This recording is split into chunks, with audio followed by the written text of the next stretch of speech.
Yummy at simple na dish. Ito chicken leg lang. Kaya tara! Ayun guys, okay na. Nadibon na po natin yung chicken. So, bali ito po yung mga kanyang ingredient.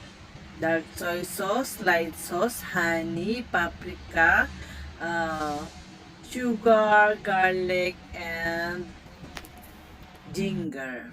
Yan, pinaghalo-halo ko na.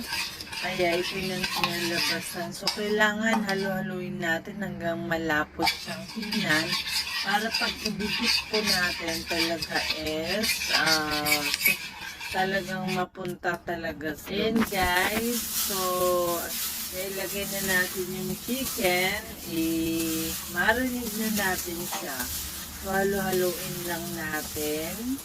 Kakamayin kung gusto. Pero naman kutsara. Naglagay tayo dito ng ng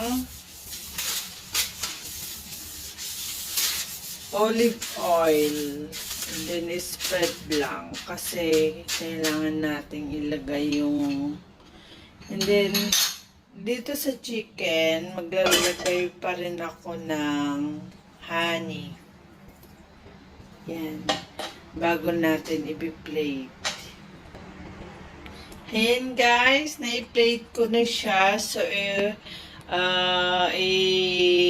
ready na for the oven for 15 to 20 minutes.